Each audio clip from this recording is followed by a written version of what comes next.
Good afternoon, everyone. The mission of the Hillsborough County Sheriff's Office is to serve, protect, and defend the community while preserving the rights and dignity of all.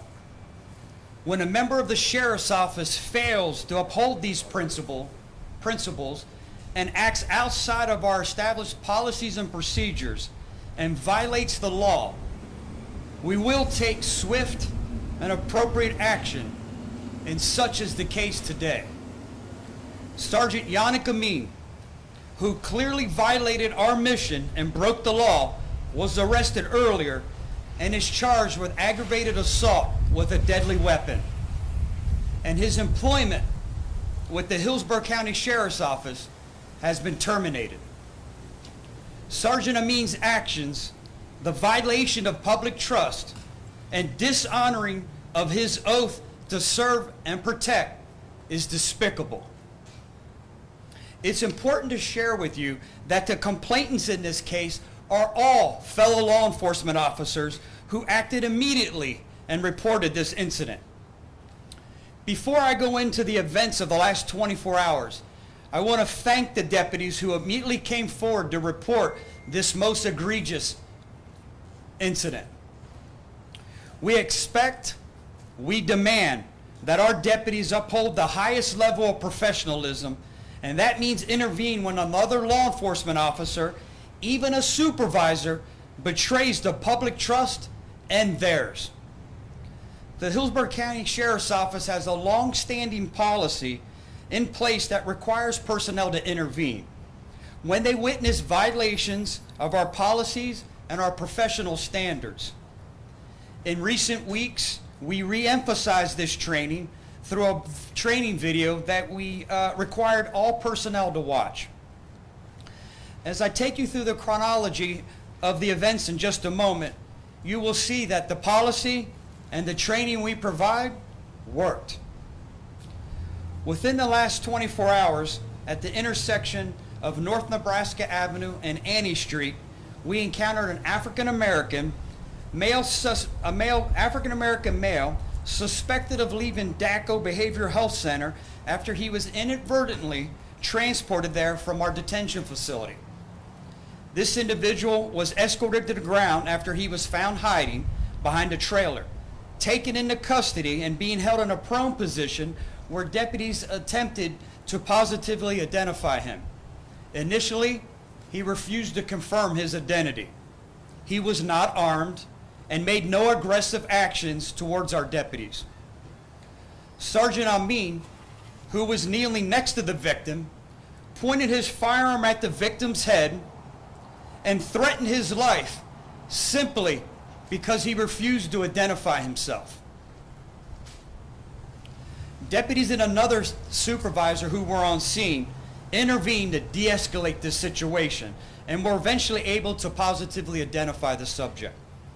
Our command staff was notified of this incident and took immediate action. Gathering the facts and talking with every deputy who was on scene and witnessed again this egregious action of Sergeant Amin.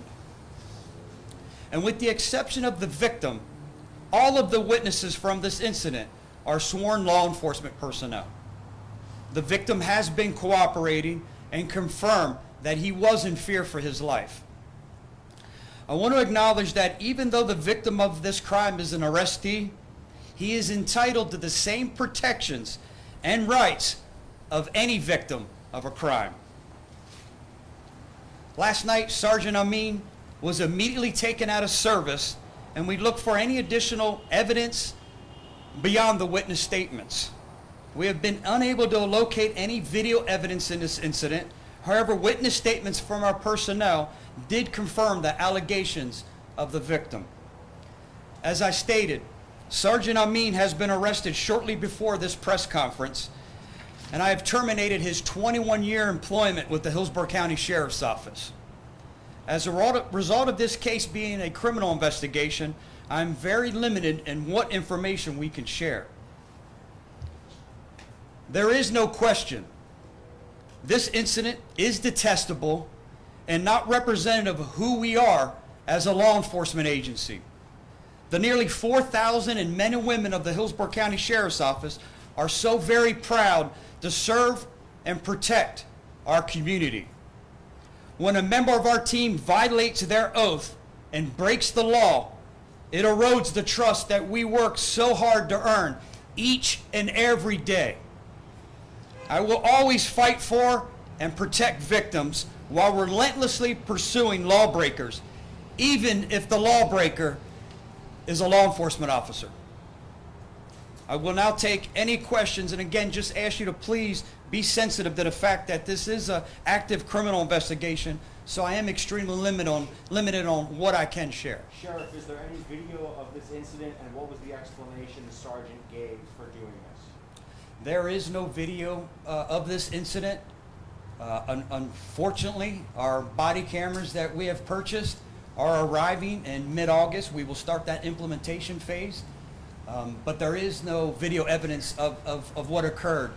The sergeant refused to testify or comment under his attorney's advisement. Sergeant, I think we'd all, could you please spell this gentleman's first and last name? I sure can. It's Yannick, Janak, and last name is Amin, Amin.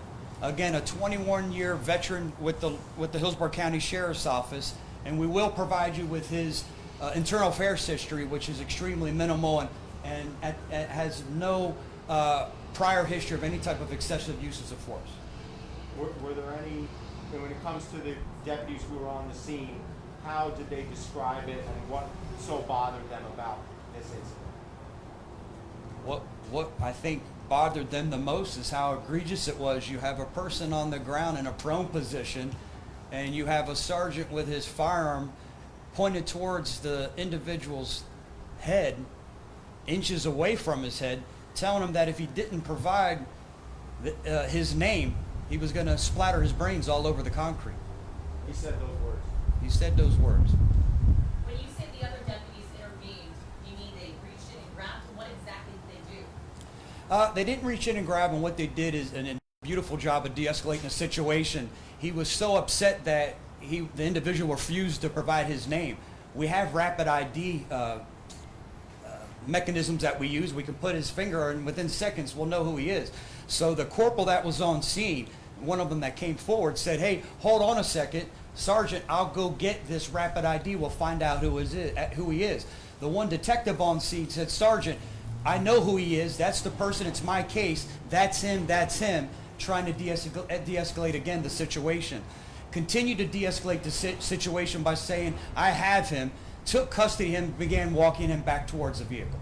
How does somebody that behaves like that get to be in a supervisor position at an agency like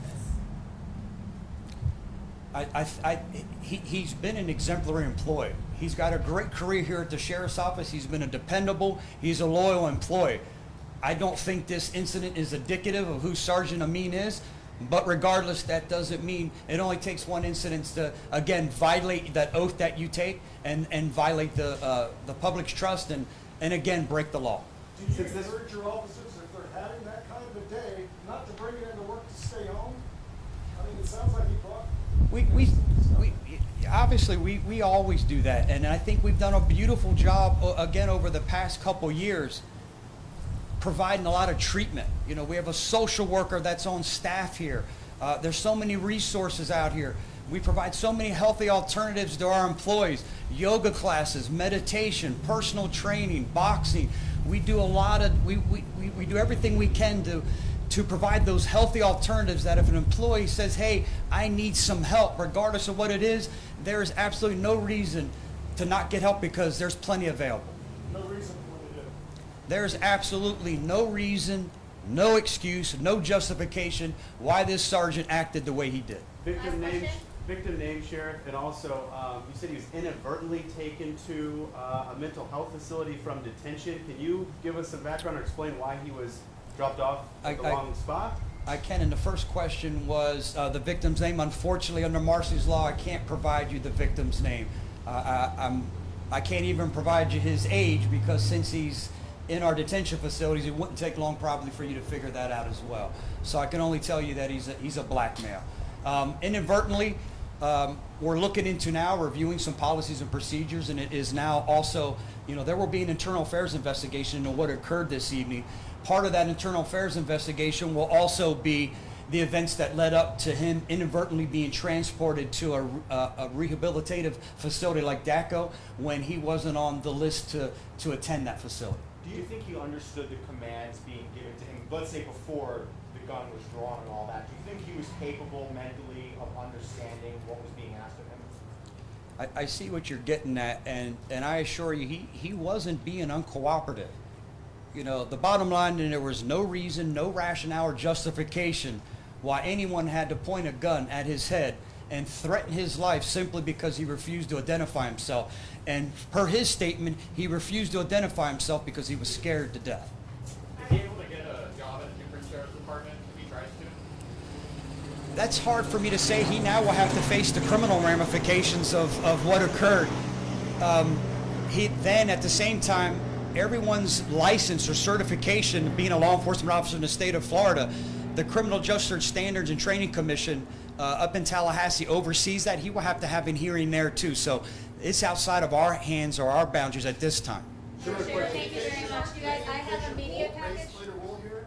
I'm sorry, one more time? Race played a role in these things, black man? Absolutely not. It had. I don't believe for a second this had anything to do with race. What's he officially charged with? Sergeant. The sergeant's charged with aggravated assault with a deadly weapon. Thank you, Sheriff. Thank you, everyone. Please stay safe.